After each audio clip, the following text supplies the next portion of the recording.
Hey y'all, hey. So today I am sharing a video that I use contact paper to change the entryway, trying to create like a little, space, clean it up. But anyway, let me know what you guys think. Stay tuned. As you can see, this is the before and this is the after. Okay, so I started off by cleaning my space, taking the shoes off, moving the rack out the way. I got some everything out of the way. Okay, so for the floor I swept it really good, got the trash up, then of course I went down and I cleaned it really good with whatever cleaner you have. I think I used Fabuloso, and I took paper towels and other stuff to dry it out. Anyway, so this is the contact paper. I got it from Target.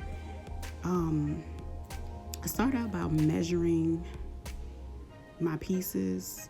You could go ahead and add it, but I just wanted to measure everything out first before I added it. So yeah, I started out doing the first row, and then I used a knife. Well, my if you have an X-Acto, that's fine. And I just basically cut it off at the edge. And then that's my second piece that I measured out from the roll, and I make sure they're going the same way. That way, my lines match, And if you had to overlap a little piece, that's fine. So this is me adding the last piece and basically trying to measure out the little notches to make whatever adjustments I need. So I cut it on the side to because I had to shorten this piece.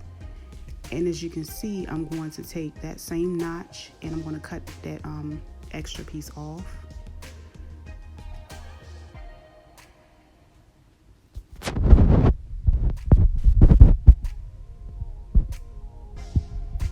Now you can use a ruler if you like, but I just kind of laid it against the other piece that was already there. So this is me laying it out, trying to get the measurement and, trying to see how it's going to look laid out. So I took some scissors and cut little notches in between where the door opens and the little jambs. That way, when it's time to cut it, I can just cut around so my pieces can lay flush to the ground and I don't have to worry about them moving and shifting every time the door opens. And as you can see, I already measured everything out, and yeah, I'm taking it back off so I can start the peeling process, but it was easier for me. You might want to go ahead and do it the way that works for you. So this is how I basically I peel a small piece back, get it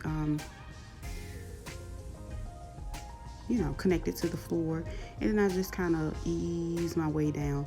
Now you can always use a tool, like something to help as a guide to make sure you don't have any air bubbles or pockets. For this one, it was kind of easy because I was using, doing a small space, and I really didn't have to worry about all of that. And plus it was like right there on the floor, you know what I mean? So this piece I'm going to slightly overlap it, but I'm going to do the same thing. I'm going to take, peel the contact paper back, and then I'm going to lay it as straight as I can under, beside the wall on the floor, and then, lay it out, just taking my time, smoothing it all the way down. That way I don't have any extra, air pockets or anything.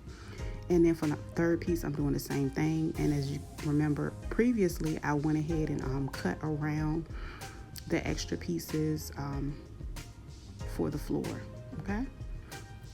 And then you just basically lay it back down. And if you have any excess that's still there, you can always use your knife or X-Acto knife to clean it up. And that's my happy days, because I'm done, and I thank you guys so much. I hope you guys enjoyed this video. This is my after picture. I put some contact paper on the wall as well and added some shelves, but I didn't really add that into this video. But thank you. See you guys next time.